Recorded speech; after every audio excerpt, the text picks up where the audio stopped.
Hello student. तो अभी हम लोग पढ़ने जा रहे हैं स्प्रिंग मास सिस्टम। ठीक है।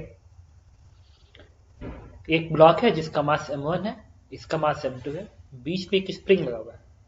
इस ब्लॉक पे फोर्स F1 है, इस पे फोर्स F2 है, इस पे इसका वेलोसिटी v1 है और इसका v2 है। ये अरेंजमेंट है।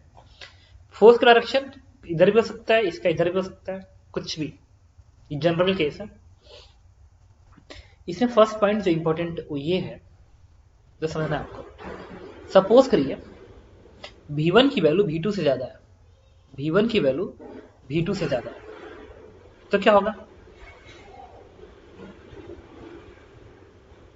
v1 की वैल्यू अगर v2 से ज्यादा है तो इसमें क्या होगा? देखिए,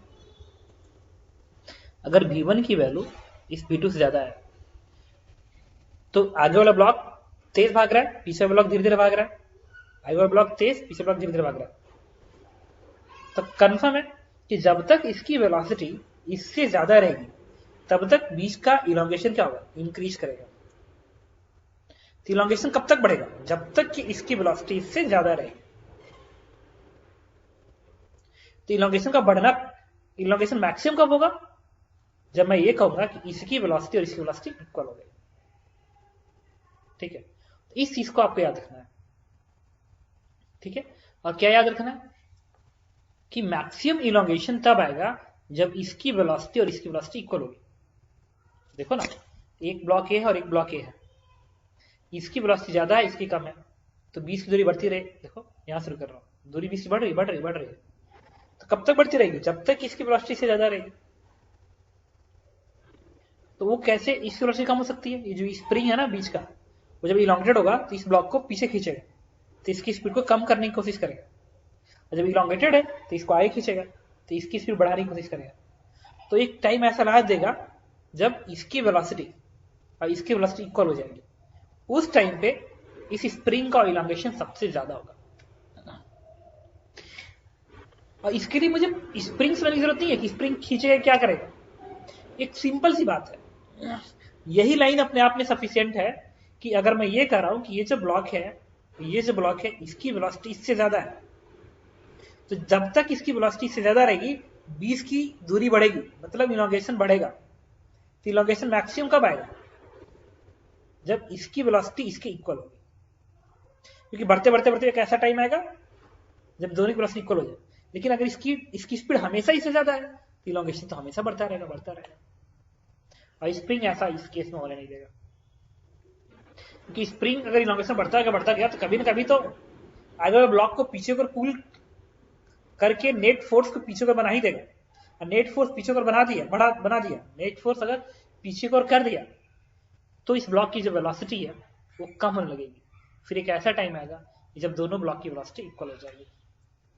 तो स्टेटमेंट है जो आपको याद रखना है कि at maximum elongation velocity of both block will be same in magnitude and direction। अब कंप्रेशन की बात करते हैं, मैक्सिमम कंप्रेशन की। मान लीजिए इस V2 की वैल्यू, इस V2 की वैल्यू इस V1 से ज्यादा है, मतलब V2 ज्यादा V1 कम है। तो V2 ज्यादा V1 कम है, तो फिर ऐसे होगा ना, देखो ये इसकी स्पीड कम है, इसकी ज्यादा है, दूरी कम हो रही थी ना, पहले इतनी दूरी थी, इसकी स्पीड कम, इसकी ज्यादा, दूरी कम हो रही। इसका मतलब ये हो गया कि मैक्सिमम कंप्रेशन कब आएगा? जब इसकी स्पीड और इसकी वेलोसिटी, इसकी वेलोसिटी से वेलोसिटी एक बार फिर इक्वल होगा। क्योंकि जब स्प्रिंग कंप्रेस्ड होगा तो वो स्प्रिंग इस ब्लॉक को आगे तक मारेगा और इसको पीछे तक मारेगा, तो इसकी वेलोसिटी कम करेगा और इसकी बढ़ाएगा। लेकिन जब तक इसकी वेलोसिटी इस वाले से ज्यादा रहेगी तब तक कंप्रेशन बढ़ेगा। लेकिन एक टाइम तो ऐसा ला देगा जब इसकी वेलोसिटी और आगे वाली वेलोसिटी इक्वल हो जाएगी। जब इक्वल होगी उस समय पे कंप्रेशन सबसे ज्यादा आएगा। इसका मतलब दोनों में एक ही लाइन है कि चाहे कंप्रेशन मैक्सिमम हो या इलोंगेशन मैक्सिमम हो, कंप्रेशन मैक्सिमम हो या इलोंगेशन मैक्सिमम हो, velocity of both block must be same in magnitude direction. ठीक है। तो दो ब्लॉक की बीच की दूरी मैक्सिमम हो या मिनिमम हो, ये कब आएगी? जब उस दोनों ब्लॉक की वेलोसिटी आपस में इक्वल हो जाए। ठीक है। तो देखिए इसको थोड़ा मैथमेटिकली समझ लीजिए। मान लो r इसकी 20 की दूरी है और r जो है r इसकी 20 r t का फंक्शन है, टाइम के साथ चेंज हो रहा है। तो पूछे कि इसका मैक्सिमम मिनिमा 20 की दूरी की मैक्सिमम मिनिमा कब आएगा। तो अगर ये फंक्शन है y बराबर आर ऑफ टी, तो जब इस फंक्शन का डिफरेंशिएशन जीरो आएगा तो D R by d T जब जीरो होगा तभी जाके क्या होगा, आर की मैक्सिमम मिनिमा अटेंड होगा। और ये रिलेटिव वेलोसिटी होती है या वेलोसिटी ऑफ सेपरेशन। तो मैं कहूंगा वेलोसिटी ऑफ सेपरेशन इस केस में क्या है, v1 माइनस v2 0, v1 क्या आ गया v2। ठीक है, तो एक चीज है, इंपॉर्टेंट लाइन है जिसको आपको याद रखना है कि एट मैक्सिमम कंप्रेशन या maximum elongation velocity of both block must be same. ठीक है, इस चीज को ध्यान रखेंगे। तो मैं यहां लिख दे रहा हूं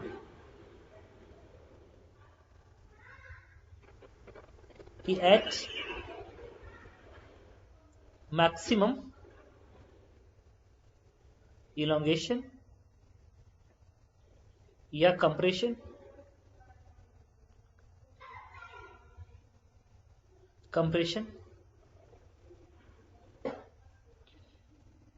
velocity of separation must be zero। separation dr by dt must be zero.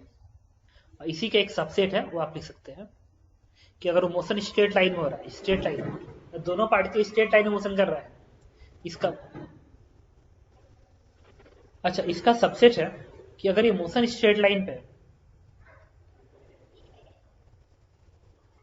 Straight line है तो उस केस में v1 v2 इक्वल होना चाहिए। उस केस में कह सकते हैं कि वेलोसिटी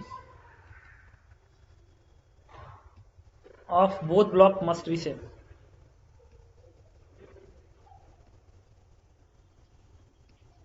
मस्ट बी सेम। ठीक है, तो फर्स्ट पॉइंट है स्प्रिंग ब्लॉक सिस्टम में जो आपको ध्यान रखना है। ओके, तो आपने यहां पे फर्स्ट पॉइंट तो याद कर लिया। अब बात करेंगे हम लोग कि इस ब्लॉक की स्पीड मैक्सिमम कब होगी या इसकी मैक्सिमम कब होती है। तो अगर मैं कहूं कि वेलोसिटी टाइम का फंक्शन है किसी ब्लॉक का, तो मैक्सिमम कब होगी या मिनिमम कब होगी, जब इसका डिफरेंशिएशन जीरो होगा। मिनिमम मैक्सिमम डिफरेंशिएशन जीरो होता है, तो अगर टाइम के रिस्पेक्ट में इसको डिफरेंशिएट कर दीजिए तो कितना आएगा, dv by d t, it is acceleration, acceleration zero मतलब नेट फोर्स जीरो। इसका मतलब ये हो गया कि इस ब्लॉक की स्पीड मैक्सिमम या मिनिमम, या इस ब्लॉक की स्पीड मैक्सिमम मिनिमम तभी होगा जब इस ब्लॉक पे नेट फोर्स जीरो होगा और इस पे भी नेट फोर्स जीरो होगा। मतलब इस पे जब नेट फोर्स जीरो होगा तो इसका मैक्सिमम मिनिमम आएगा, और जब इस पे नेट फोर्स जीरो होगा तो इसका मैक्सिमम मिनिमम आएगा। ठीक है, तो मैं इसको भी यहां पे लिखने जा रहा हूं कि फॉर मैक्सिमम या minimum speed of a block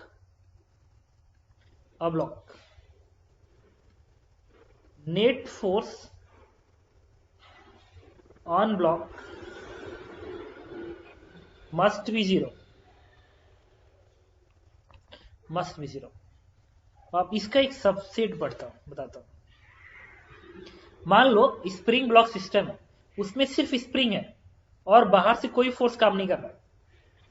लेकिन ऐसे स्प्रिंग ब्लॉक सिस्टम की बात कर रहा हूं जिसमें बाहर से कोई भी फोर्स काम नहीं कर रहा, सिर्फ स्प्रिंग है, तो फिर स्प्रिंग फोर्स जीरो होना चाहिए। अगर मैं कहूं कि इस ब्लॉक पे, अगर मैं कहूं कि ब्लॉक M2 पे F1 नहीं काम कर रहा, इसका मैक्सिमम मिनिमम जानना है स्पीड के लिए, तो M2 पे फोर्स क्या लगेगा, सिर्फ kx लगेगा। तो इसकी स्पीड मैक्सिमम कब आएगी, जब नेट फोर्स जीरो होगा, और नेट फोर्स के नाम पे क्या है, स्प्रिंग फोर्स है, इट इज जीरो। के तो जीरो हो नहीं सकता, एक्स की वैल्यू क्या है, जीरो। मतलब उसके अंदर इलोंगेशन या कंप्रेशन नहीं होना चाहिए। इसका मतलब मैं ये कह सकता हूं कि एक ऐसा स्प्रिंग ब्लॉक सिस्टम या एक ऐसा ब्लॉक एक ऐसा ब्लॉक, लाइन यूज कर रहा हूं, एक ऐसा ब्लॉक जिसपे सिर्फ स्प्रिंग फोर्स काम कर रहा है, तो उसकी स्पीड मैक्सिमम तब आएगी जब स्प्रिंग नेचुरल लेंथ में आएगी, या मिनिमम तब आएगी जब स्प्रिंग नेचुरल लेंथ में आएगी। तो यहां लिख सकता हूं subset if only spring force is on a block at a speed will be minimum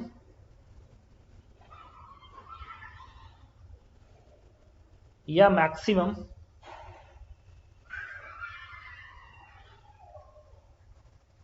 when spring will be natural length।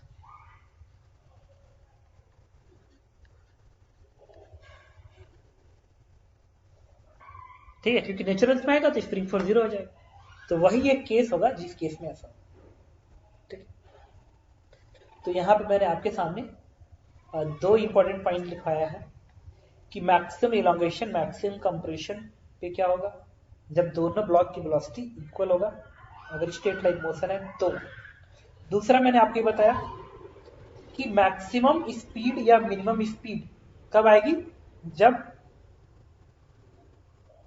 Spring force 0 होगा और उस ब्लॉक पे सिर्फ स्प्रिंग फोर्स काम करना चाहिए तब। मतलब ये सारे लाइन अपने आप में क्लियर है।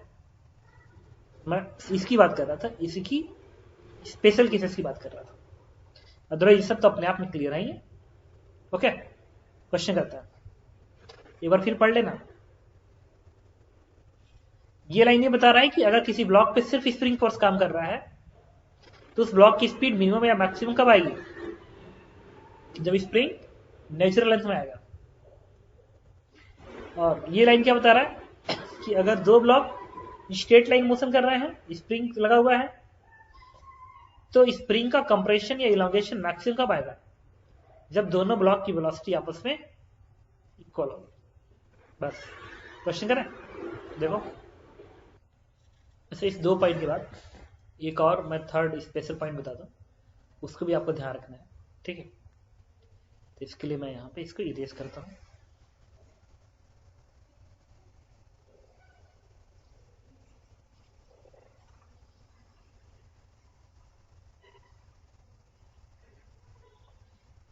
ओके, देखिए ये है थर्ड पॉइंट की मान लो इस सिस्टम पे नेट फोर्स 0 है और सेंटर ऑफ मास की वेलोसिटी भी 0 है।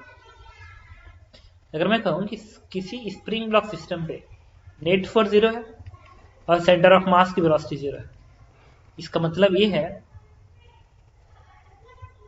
कि जिस टाइम इंटरवल में, अच्छा ये सेंटर ऑफ मास की इनिशियल वेलोसिटी 0 है और ये किसी डेल्टा टी इंटरवल में नेट फोर्स 0 है, तो सिस्टम का मास मोमेंट कंजर्व रहेगा। बताया था मास मोमेंट कंजर्वेशन के टाइम पे इस सिस्टम पे का इनिशियल सेंटर ऑफ मास की वेलोसिटी देख लो 0 है और सिस्टम पे नेट फोर्स 0 जा रहा है लगातार, तो उस इंटरवल में मास मोमेंट कंजर्व रहेगा। जैसे अगर ये पार्टिकल मान लो x1 दूरी मूव करता और ये x2 दूरी मूव करता और क्वेश्चन लिखा होता, ऐसा आता कि इफ f1 बराबर f2, f1 f2 इक्वल हो गया, तो नेट फोर्स क्या आ गया 0। दूसरा, सेंटर ऑफ मास की वेलोसिटी 0 हो जाए, मतलब m1 v2 ये m2 v1 divide by total mass m1 plus m2, ये 0 हो जाए, तो मैं पता क्या लिख सकता हूं, mass moment conservation m1 x1 plus m2 x2 equals to 0, तब ये होल्ड करेगा। इस चीज को भी लिख लेंगे स्टेटमेंट की तरह से, if net force on spring block system is 0 and initially center of mass is in rest, then mass moment conservation is easily applied on this spring block system. Okay, अब क्वेश्चन करते हैं। देखिए इस question में कह रहा है कि एक ब्लॉक है 10 kg का, 20 kg और स्प्रिंग कांस्टेंट 10 न्यूटन पर मीटर है। फ्रिक्शनलेस सरफेस पर रखा गया है। कह रहा है कि spring is compressed by 2 metre and then release, मतलब दोनों ब्लॉक को ऐसे कंप्रेस कर दिया गया जिससे स्प्रिंग का कंप्रेशन 2 मीटर हो गया, 2 मीटर हो गया। अब हाथ हटा दिया गया तो दोनों ब्लॉक ऐसे भागेंगे। कह रहा है कि बताइए एक block maximum 10 kg block maximum कितना दूरी तय करेगा। दूसरा क्वेश्चन है कि 10 kg ब्लॉक की मैक्सिमम स्पीड कितनी आएगी, और तीसरा क्वेश्चन है कि स्प्रिंग का मैक्सिमम इलॉन्गेशन कितना होगा। ठीक है, चलिए सॉल्व करता हूं। कंप्रेस किया गया फिर हटा दिया गया। मुझे ये बताओ कि अगर एक ब्लॉक ये है और कंप्रेस कंडीशन पड़ा हुआ था, अब आपने हाथ हटा दिया, तो हाथ हटाने के तुरंत बाद, अंडरलाइन, हाथ हटाने के तुरंत बाद, हाथ हटाने के तुरंत बाद, हाथ हटाने के तुरंत बाद क्या इस ब्लॉक की वेलोसिटी 0 है और इसकी भी 0 है? हाँ, क्योंकि दोनों को कंप्रेस करके तुम रखे थे। अब हाथ हटा दिया तो ऐसे भागेगा, तो अचानक से वेलोसिटी नहीं, वेलोसिटी धीरे धीरे आएगी। रिलीज करने के तुरंत बाद दोनों ब्लॉक की वेलोसिटी क्या होगी? 0। तुरंत बाद वेलोसिटी 0 होगी। 0 के बाद वो इंक्रीज करना शुरू करेगा। इंक्रीज 0 शुरू होगा ना, तो इनिशियल वेलोसिटी क्या होगी? 0। अगर मैं इसको सिस्टम बना लो, तो इस सिस्टम पे नेट फोर्स बताओ कितना आएगा? 0। क्यों 0 आएगा? इस सिस्टम पे जो नेट फोर्स आएगा वो 0 आएगा। क्यों? क्योंकि ये स्प्रिंग इस पे फोर्स 0 लगाएगा और ये वाला स्प्रिंग इस पे फोर्स 0 लगाएगा। फोर्स तो बराबर ही होगा, बराबर kx होगा, तो kx इधर इस पे और kx इधर इस पे। तो क्या सिस्टम पे नेट फोर्स 0 है? तो हाँ, नेट फोर्स 0 है। इनिशियली दोनों रेस्ट में थे, तो क्या सेंटर ऑफ मास की वेलोसिटी 0 है? तो हाँ, दोनों इनिशियली रेस्ट में थे। इसका मतलब इस सिस्टम का मास मोमेंट कंजर्व होना चाहिए। तो मान लो ये ब्लॉक इस डायरेक्शन में x1 दूरी मूव किया और ये वाला ब्लॉक इस डायरेक्शन में x2 दूरी मूव किया, तो यूजिंग मास मोमेंट कंजर्वेशन तुम क्या लिखोगे? 20 इंटू x2 पॉजिटिव, क्योंकि इधर गया, और इसका 10 इंटू x1 इधर है तो माइनस,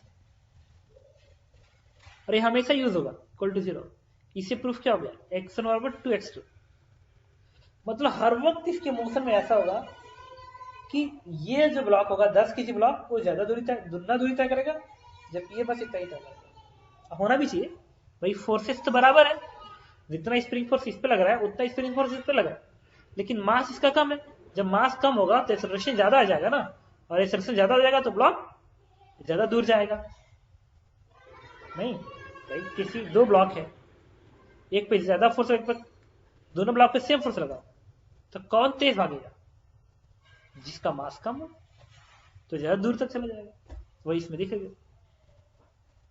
कि x1 2 x2, x1 ये है, इसका ट्वाइस x2 है, क्योंकि इसका मास कम है, इसलिए ऐसा हो रहा है। ये तो मैंने लिखा पहला क्वेश्चन कि अगर ये मैक्सिमम x1 दूरी तय किया, ये मैक्सिमम x2 दूरी तय किया, तो x1 बराबर 2x2 होना चाहिए, बट इससे आंसर तो आया नहीं। अब हमें जानना पड़ेगा कि दोनों ब्लॉक मैक्सिमम कितना दूरी तय करेंगे।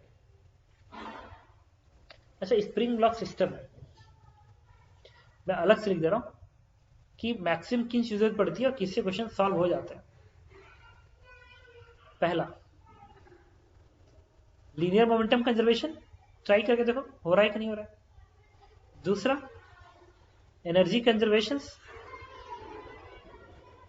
यूज करो या वर्क एनर्जी थ्योरम यूज करो। एंड तीसरा, मास मोमेंट कंजर्वेशन लगाओ।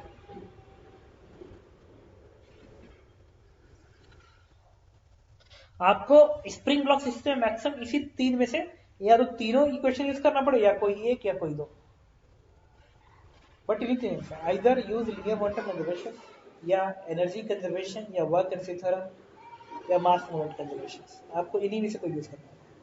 ठीक है, ये लिखिए अपनी क्वेश्चन नंबर 1। अब मुझे ये जानना है कि ये जो ब्लॉक है दोनों ने मैक्सिमम कितनी दूरी तय की। तो मान लो जब ये मैक्सिमम दूरी x1 तय करता है, ये x2 तय करता है, तो x1, अभी एक एक करके सोचना बाकी है जिस वक्त ये मैक्सिमम दूरी तय किया, क्या ये मैक्सिमम दूरी पे था? ये भी तो इंपॉर्टेंट है। ठीक है, चेक करते हैं। मैक्सिमम दूरी पे स्पीड कितनी आएगी? 0। ये जब मान लो x1 वाला मैक्सिमम दूरी तय किया, तो उसमें x2 मैक्सिमम दूरी पे नहीं था, तो x1 कब आएगा? 10 kg ब्लॉक मैक्सिमम दूरी पे कब जाएगा? जब उसकी वेलोसिटी 0 होगी, फिर लौटेगा ना। अगर वेलोसिटी 0 नहीं होती है तो आगे भागता रहेगा, भागता रहेगा, भागता रहेगा। कब तक भागेगा? जब तक कि उसकी वेलोसिटी 0 ना हो जाए। तो मैंने एज्यूम किया कि 10 kg ब्लॉक मैक्सिमम दूरी अटेंड किया, मैक्सिमम डिस्टेंस पे गया तो इसकी वेलोसिटी 0 मान लिया। तो इस सिस्टम का अच्छा नेट फोर्स 0 है तो मोमेंटम कंजर्वेशन भी लगेगा। ठीक है, तो मैंने माना कि जब 10 kg ब्लॉक अपने मैक्सिमम डिस्टेंस पे होगा, मैक्सिमम डिस्टेंस पे होगा, तो 10 kg ब्लॉक की वेलोसिटी मान लो v1 है, ये 0 होगी, और 20 kg ब्लॉक की वेलोसिटी मान लो v2 है, मान लिया v2 है, यूजिंग मोमेंटम कंजर्वेशन, क्योंकि नेट फोर्स हमेशा 0 है तो मोमेंटम हमेशा बैलेंस रहेगा। इनिशियल मोमेंटम सिस्टम का दोनों ही रेस्ट से शुरू हुए थे, रेस्ट से, तो वेलोसिटी दोनों की 0 थी, तो इनिशियल मोमेंटम दोनों ब्लॉक का 0। ये फाइनल मोमेंटम है, तो 10 kg ब्लॉक अगर मैक्सिमम दूरी पे है तो उसका मोमेंटम 0 आएगा क्योंकि वेलोसिटी 0 है, प्लस 20 kg ब्लॉक का बनेगा 20 kg इंटू वेलोसिटी v2 आ गया। ये इनिशियल मोमेंटम का सिर्फ फाइनल मोमेंटम, इसे से v2 पर आवर क्या आ गया? v2 वैल्यू भी 0 आ गई क्योंकि इधर 0 है। इसका मतलब ये हो गया कि जब इस ब्लॉक को तुम कंप्रेस करके छोड़ोगे तो दोनों की इनिशियल वेलोसिटी 0 है। जब दोनों ऐसे भागेंगे, जब ये मैक्सिमम दूरी अटेंड करेगा तो ये भी अपनी मैक्सिमम दूरी अटेंड करेगा, इसकी वेलोसिटी 0 हो जाएगी। जब मैक्सिमम दूरी आ गई उसके बाद फिर लौटेंगे। अरे मैक्सिमम दूरी आ गई ना, फिर लौटना है क्योंकि स्प्रिंग इलांगेटेड है, वो वापिस खींचेगा। तो मोशन कैसे होता है ध्यान से समझना। ये एक मैक्सिमम कंप्रेशन है जहां पे दोनों की वेलोसिटी 0 है। अब हाथ हटाए तो ऐसे, ये 0, ये भी 0। तो तुम देख सकते हो ये ज्यादा दूरी तय किया, ये कम दूरी तय किया, क्योंकि इसका मास कम है तो ये ज्यादा दूर भाग गया। तो मोशन कैसे हुआ रिपीट कर रहा हूँ, देखना। ये ज्यादा दूर दिखाऊंगा, इसको कम दूर दिखाऊंगा, और दोनों को एक साथ रेस्ट पे बुलाऊंगा, ऐसे है। ये मैक्सिमम कंप्रेशन है, 0, फिर 0, 0। इसका मतलब कि दोनों एक साथ 0 वेलोसिटी करेंगे और एक साथ ये वाला भी। तो जो मैक्सिमम कंप्रेशन हो रहा होगा वहां भी वेलोसिटी 0 आएगी, और मैक्सिमम इलॉन्गेशन पे भी वेलोसिटी 0 होगी, दोनों की एक साथ 0 होगी। ठीक है, ओके। ये तो मुझे समझ में आ गया कि जब मैक्सिमम दूरी अटेंड कर रहा होगा दोनों की वेलोसिटी 0 होगी। इससे एक बात बस समझ में आई है कि जिस वक्त 10 kg ब्लॉक की वेलोसिटी 0 होती है, 20 kg की भी 0 होती है। बस मुझे ये समझ में आई, इससे ज्यादा नहीं समझ आई।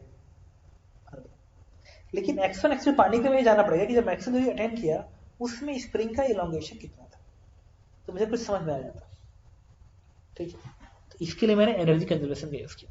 तो देखो, यूजिंग एनर्जी कंजर्वेशन यूज करने जा रहा हूं। सिस्टम की इनिशियल काइनेटिक एनर्जी दोनों ब्लॉक की 0 थी, पोटेंशियल एनर्जी क्या थी? हाफ के, और एक्स कितना है? 2 मीटर, हाफ के एक्स स्क्वायर बराबर।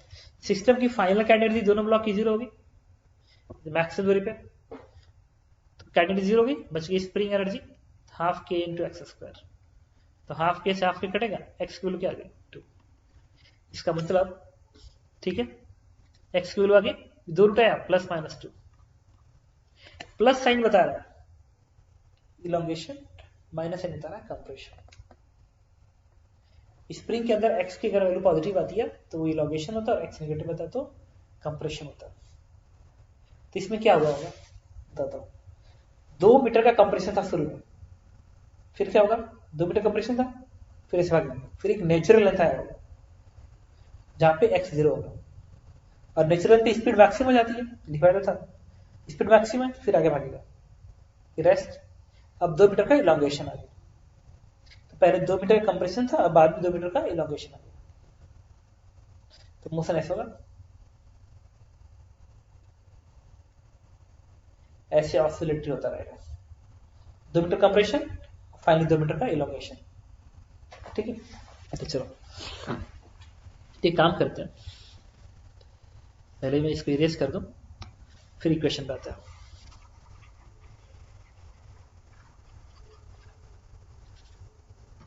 ये मान लो x1 गया, x2 गया, इधर x1 इधर x2, इधर x1 गया इधर x2 गया टोटल। तो x1 प्लस x2 का सम कितना है, ये आना चाहिए, पता है कितना, ट्वाइस ऑफ 2, ये 2 मीटर का ट्वाइस आना चाहिए। क्यों, देखो पहले कंप्रेशन था 2 मीटर, बी ब्लॉक चला, बी ब्लॉक चला, फिर नेचुरल लेंथ में आया, नेचुरल लेंथ में आया मतलब ये ब्लॉक मिलके और ये ब्लॉक मिलके, दोनों ब्लॉक ने मिलके कितना दूरी तय कर लिया, 2 मीटर। अब ये नेचुरल लेंथ है, अभी इलॉन्गेशन भी तो आएगा, तो फिर ये भी दूरी तय करेगा, ये भी दूरी तय करेगा, तो फिर दोनों ने कितना मिलकर तय कर लिया, 2 मीटर। और तो पूछे कि शुरू से कितना दूरी तय किया, 4 मीटर। 2 मीटर कंप्रेशन से 2 मीटर इलॉन्गेशन जाना है, मतलब ऐसे दिखा रहा है तुमको कि ये ओरिजिन है, यहाँ का x -2 है और यहाँ का x +2। तो अगर यहां से यहां जाना है तो तुम्हें कितना दूरी तय करना पड़ेगा, -2 है, ये +2 है, डिफरेंस क्या आ गया, 4। ठीक है, तो -2 से 0 तक जाने के लिए 2 मीटर दोनों ने मिलकर तय किया होगा, फिर 0 से 2 मीटर और जाने के लिए दोनों ने मिलकर तय किया होगा, ताकि टोटल 4 मीटर दूरी दोनों ने मिलकर तय कर लिया। तो इसका x1 इसका x2, x1 + x2 = 4, लिख दिया इक्वेशन नंबर 2। अब तुम समझ सकते हो,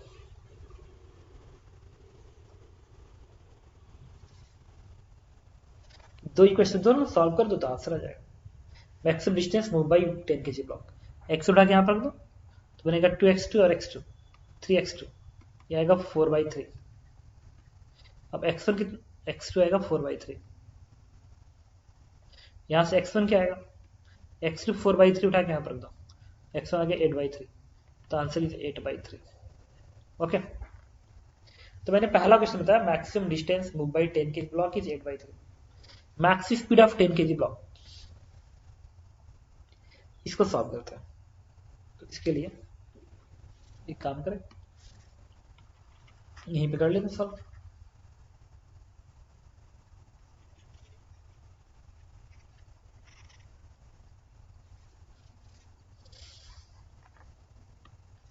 क्वेश्चन कर रहा है maximum speed of 10 kg block, 10 kg block की मैक्सिमम स्पीड, मान लो मैक्सिमम स्पीड इसकी v1 होती है और उस टाइम पे इसकी स्पीड v2 है। अच्छा, तो मैक्सिमम स्पीड कब आती है, मैक्सिमम स्पीड कब आती है, अच्छा इसकी पहले थर्ड क्वेश्चन का आंसर मिल गया, मैक्सिमम इलॉन्गेशन कितना आएगा, आंसर इज 2 मीटर। अब मैक्सिमम कंप्रेशन 2 मीटर, इलॉन्गेशन भी 2 मीटर, बस सेकंड बाकी है। तो इसकी स्पीड v1, इसकी स्पीड v2, तो मुझे बताओ इस ब्लॉक की स्पीड मैक्सिमम कब होगी। मैंने कहा था ना कि स्पीड मैक्सिमम या मिनिमम तभी होती है जब स्प्रिंग नेचुरल लेंथ में आएगा। क्यों, क्योंकि यहाँ पे स्प्रिंग फोर्स के अलावा कोई फोर्स नहीं, स्टेटमेंट यही तो था। ठीक है, इसका मतलब स्प्रिंग को नेचुरल लेंथ में आना पड़ेगा, तो मैक्सिमम स्पीड निकाले, मिनिमम स्पीड निकालना, नेचुरल लेंथ चाहिए, लगा देंगे एनर्जी कंजर्वेशन और मोमेंटम कंजर्वेशन। मोमेंटम कंजर्व रहेगा, क्यों, क्योंकि सिस्टम में नेट फोर्स 0 था, तो क्या लिखेंगे, इनिशियल मोमेंटम सिस्टम का LMC इक्वेशन, इनिशियली दोनों रेस्ट में थे तो 0 + 0, फाइनली इसका 20 × v2, इसका 10 × v1 उल्टा है तो माइनस, इसे क्या प्रूफ हो गया, v1 बराबर 2v2, क्वेश्चन नंबर 1। अगला एनर्जी इक्वेशन, एनर्जी की, ठीक है, तो एनर्जी की क्या करेंगे, इसकी एनर्जी इनिशियल मोमेंट की और फाइनल एनर्जी। तो इनिशियली दोनों ब्लॉक रेस्ट में थे ना, तो इनिशियल दोनों ब्लॉक की candidate 0, spring energy half kx², और k किसके बराबर है, 10 के। इलॉन्गेशन क्या था, कंप्रेशन क्या था 2, क्या लिखेंगे, कैरेटिक एनर्जी दोनों ब्लॉक की 0 0 plus half k × x² equals to maximum speed पे मैक्सिमम स्पीड या नेचुरल लेंथ आया होगा, तो kinetic energy finally half 10 × v1² plus half 20 × v2², और स्प्रिंग एनर्जी कितनी है, नेचुरल लेंथ में है ना, तो हाफ k × 0 का स्क्वायर। ये समझ रहे हो क्यों लिखा, क्योंकि नेचुरल लेंथ में आ रहा है, नेचुरल लेंथ पे V1 V2 पे अगर नेचुरल लेंथ में आ गया तो स्प्रिंग रेट 0 हो जाएगी। अब तुम क्या करो, हाफ का टर्म यहाँ से कैंसिल आउट हो जाएगा और 0 का भी टर्म यहाँ से कैंसिल आउट हो जाएगा। इसी से इक्वेशन क्या बनेगा, मैं यहाँ लिखता हूँ इक्वेशन। देखो यहाँ से क्या आ गया, 4 का टर्म आया V1 स्क्वायर 4 और V1 square plus 2 V2 square. ये क्वेश्चन नंबर सेकेंड है। अब तुम क्या करो, ये V1 था ना, तो यहाँ से V1 बराबर क्या निकालना, V1 ही तो निकालना, maximum speed of 10 kg block V1 निकालना है। तो V2 की वैल्यू क्या आएगी, V1/2। तो यहाँ पर रख दो, V2 जगह पे क्या लिखेंगे, V2 जगह पे V1/2, स्क्वायरिंग करेंगे तो V1 स्क्वायर बाई 4 आ जाएगा। इससे 4 इक्वल टू क्या बनेगा, 2 का टर्म यहाँ पे बनेगा 3 V1 square by 2। Then what is V1, it is 8/3 metre per second. And this one is answer, and this is the maximum speed of the block। बात समझ आई। तो जब भी ऐसा क्वेश्चन हो एक बार फिर आप इसको देख लीजिएगा कि मैंने कैसे अटैक किया। एक क्वेश्चन और करता हूँ, देखिए इस क्वेश्चन में कह रहा है कि 10 kg ब्लॉक 4 मीटर पर सेकंड की स्पीड, स्प्रिंग कांस्टेंट 10 न्यूटन पर मीटर, 20 kg ब्लॉक 10 मीटर पर सेकंड की speed. Spring initially natural length में है, स्प्रिंग नेचुरल लेंथ में है, दोनों ब्लॉक की स्पीड पता है, मास पता है। पूछ रहा है कि मैक्सिमम इलोंगेशन कितना होगा, और अगला है minimum speed of both block कितनी होगी। मैंने कहा चलो सॉल्व करते हैं पहला पार्ट। अच्छा, मैक्सिमम इलोंगेशन पे दोनों ब्लॉक की स्पीड क्या होती है, इक्वल होती है। कहा था ना कि मैक्सिमम इलोंगेशन या मिनिमम कंप्रेशन हो, मैक्सिमम कंप्रेशन या मैक्सिमम इलोंगेशन पे दोनों ब्लॉक की स्पीड इक्वल होती है। याद आया, तो बराबर कर दो। मान लो इस दोनों ब्लॉक की स्पीड्स इक्वल हो जाती है, क्योंकि सिस्टम पे कोई फोर्स नहीं है, सिस्टम पे देखो कोई फोर्स है नहीं। क्यों, क्योंकि ये स्प्रिंग जितना इस पे इधर खींचेगी, ये स्प्रिंग इस पे उतना इधर से खींचेगी। नेट फोर्स सिस्टम पे क्या है, 0 है। तो मोमेंटम कंजर्वेशन आएंगे। इनिशियल मोमेंटम क्या लिखोगे, 20 × 10, LMC यूज कर रहा हूँ, 20 × 10 इसका मोमेंटम, इसका इनिशियल मोमेंटम 10 × 4 माइनस 10 × 4, और फाइनल मोमेंटम इसका 10 × V, इसका मोमेंटम प्लस 20 × V बन गया। यहां से 200 में से 40 हटा दो, 160, 160 और ये 30, तो बनेगा 16/3। V बराबर आएगा इतना मीटर पर सेकेंड, 160/30। ठीक है, ओके। ये वो स्पीड है जब इसका इलॉन्गेशन सबसे ज्यादा होगा। अब लगाएंगे energy conservation. Energy conservation initial कैटेलिसिटी कितनी होगी, हाफ मास इंटू 4 का स्क्वायर। इसकी एनर्जी कितनी होगी, तो हाफ 20 × 10 का स्क्वायर। स्प्रिंग एनर्जी इनिशियली 0 क्योंकि नेचुरल लेंथ में है, प्लस टू फाइनल इसकी एनर्जी हाफ 10 × V स्क्वायर, इसकी energy half 20 × V square, plus spring energy half K × X square. ठीक है, अभी जो V आया है ना, V इसको उठा के तुम यहाँ पे रख दो, सॉल्व कर दो, X की वैल्यू आ जाएगी। ठीक है, तो इस तरीके से मैंने पहला क्वेश्चन बता दिया, maximum elongation. Second, minimum speed of the both block, दोनों ब्लॉक की मिनिमम स्पीड कितनी होगी। ओके, तो देखो क्या होगा, देखिए सेकेंड पार्ट कह रहा है minimum speed of both block, दोनों ब्लॉक की मिनिमम स्पीड कितनी होगी। तो मान लो इस ब्लॉक की मिनिमम स्पीड V1 है और इसकी V2 है। मोमेंटम कंजर्वेशन आया, सिस्टम में नेट फोर्स 0 है, तो यहां से मोमेंटम क्या आएगा, 4 × 10 माइनस साइन, 4 × 10 माइनस साइन के साथ मोमेंटम इधर बनेगा, और 20 × 10 इधर है तो प्लस, इधर है तो प्लस, इज इक्वल टू, और initial spring energy, sorry momentum में, मोमेंटम ही लिखते हैं, सिस्टम का फाइनल मोमेंटम इसका क्या आएगा, 20 × V1 इसका क्या आएगा 10 into V2।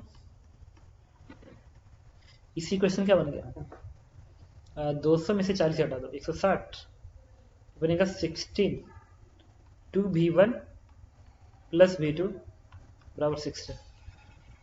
2V1 plus V2 बराबर 16। ठीक है, अगला किसका लिखेंगे एनर्जी का। इनिशियल का energy half m 10 kg into V 4 का स्क्वायर प्लस हाफ 20 इंटू 10 का स्क्वायर, ये लिख रहा हूँ half m into V square. Spring energy initially 0 है, फाइनली स्प्रिंग एनर्जी हाफ मास m इंटू V1 स्क्वायर। 10 का मास क्या 20 है ना, तो V2 10 का मास क्या V2 है, मास करो 10 kg की वेलोसिटी क्या V2 half m V2 square plus half 10 into V1 square. इसकी एनर्जी इसकी एनर्जी।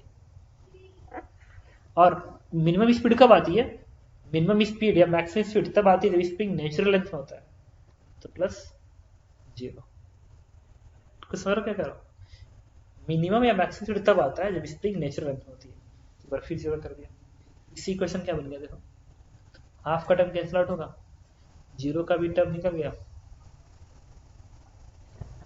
ठीक है, और इसे क्या बनेगा 16 यहां से 100 116 बराबर V2 का स्क्वायर प्लस 2V1 का स्क्वायर। अभी दो इक्वेशन दो अननोन है, सॉल्व कर दो। जैसे सॉल्व करोगे तो इस 4 के अलावा, जैसे कि जब V1 किसकी स्पीड थी, V1 इसकी स्पीड है ना, तो जब तुम सॉल्व करोगे ना इस इक्वेशन को इस इक्वेशन को, तो जो V1 की वैल्यू आएगी, एक तो वैल्यू 10 आएगी और जो दूसरा वैल्यू होगा वो आंसर हो जाएगा, क्योंकि 10 तो इस इंस्टेंट का है। ठीक है, जो कि मैक्सिमम का आएगी, अब मिनिमम वाला दूसरे रूट से आ जाएगा। सिंपलीफाई करके देखो, बताता हूँ कैसे आएगा। कर लें सॉल्व, देखो क्या करेंगे 116 बराबर V2 इधर पे कर सकते हो, यहाँ पे V2 बराबर है 16 माइनस 2V1, तो इस V2 इधर पे लिख सकते हो 16 माइनस 2V1 का स्क्वायर प्लस 2V1 का स्क्वायर। यहाँ से लिखा, यहाँ से आएगा V2 की वैल्यू कितनी आएगी 16 माइनस 2V1, इस V2 को उठा के मैंने यहाँ पर रख दिया। ठीक है, अब सिंप्लीफाई कर लो, तो यहाँ से क्या आएगा 16 16 हम 256, ये 4V1 square 2V1 it is 6V1 square, और क्या आएगा 64 माइनस 64 V1। अब 256 इसे घटा दो, तो 256 से 16 घटेगा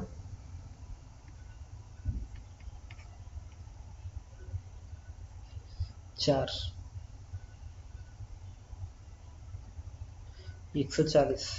तो सिंप्लीफाई करोगे तो इससे आएगा 6V1 स्क्वायर माइनस 64V1 बराबर 140। नहीं, ये टर्म्स किधर रहेगा, इधर ही रहेगा ना, ये प्लस रहेगा 140 इक्वल टू 0। इसे 3 से डिवाइड कर दो, 3V1 स्क्वायर 2 से डिवाइड करो कितना आएगा 32V1 70 बराबर 0। अब इसको और सिंप्लीफाई करता है,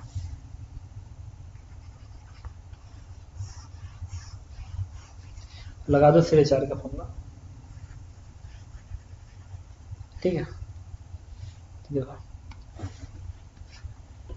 B1 की वैल्यू क्या आएगी minus B plus minus root B का स्क्वायर माइनस 4AC अपॉन 2 है। बस इसको सिंप्लीफाई करना, इससे जो माइनस वाला टर्म आएगा माइनस वाला वही आंसर आ जाएगा। ठीक है, जो प्लस वाला आएगा वो इसको एसोसिएट कर देगा। ठीक है, ओके, थोड़ा एक बार कैलकुलेशन चेक कर लेना, ये 216 बनेगा, एक मिस्टेक था। फिर इसके बाद मैंने क्या लिखा था, इसको स्क्वायरिंग किया तो 256 में से 216 घटा दो, तो ये 6 इधर रहेगा और ये इधर रहेगा, 256 यहाँ पे इधर प्लस आ जाएगा, तो 256 में से 16 घटाएंगे तो ये बनेगा 0, ये बनेगा 40, नहीं तो सिर्फ 40 आएगा। ठीक है, अब फिर ये कितना आएगा 20 आ जाएगा। अब V1 और क्या आएगा minus B plus minus B के square minus 4AC upon 2A। अब सिंप्लीफाई करने का ओके, तो इसकी पूरी वैल्यू आएगी √784 आएगा, तो ये 28 में कन्वर्ट हो जाएगा। तो V1 की वैल्यू हो जाएगी 32 प्लस माइनस 28 अपान 6। अब इससे वैल्यू देखना, अगर प्लस साइन लोगे तो 8 2 10 3 2 5 1 6, इससे 10 आ गया। और जब 32 माइनस 28 करोगे तो कितना आएगा 4 आएगा ना, तो 4/6 इट इज 2/3। ठीक है, तो ये जो 10 है देखो V1 इसी की स्पीड थी ना 20 kg वाले का, 20 वाले का स्पीड, तो एक 10 है देखो, एक 10 यहाँ मिल गया और एक है 2/3। तो ये तो मैक्सिमम स्पीड है, तो ये क्या है मिनिमम स्पीड है। This one is the minimum speed 2/3। ठीक है, अब तुम क्या करो V1 2/3 है ना, V1 को वैल्यू उठा के यहाँ पर रख दो, इससे V2 की मिनिमम वैल्यू मिल जाएगी। ओके, तो आप समझ सकते, और ये this one is answers. Okay, तो मैंने क्या किया, मैक्सिमम इलॉन्गेशन निकालना था, दोनों की वेलोसिटी बराबर करके एनर्जी कंजर्वेशन लगा दी। अब मिनिमम स्पीड और मैक्सिमम स्पीड निकालनी थी, तो स्प्रिंग को नेचुरल मोमेंटम रख के लीनियर मोमेंटम कंजर्वेशन और एनर्जी कंजर्वेशन लगा दी। बेसिकली दो काम किए, लीनियर मोमेंटम कंजर्वेशन और एनर्जी कंजर्वेशन। मैक्सिमम इलॉन्गेशन के लिए दोनों की वेलोसिटी बराबर बनी।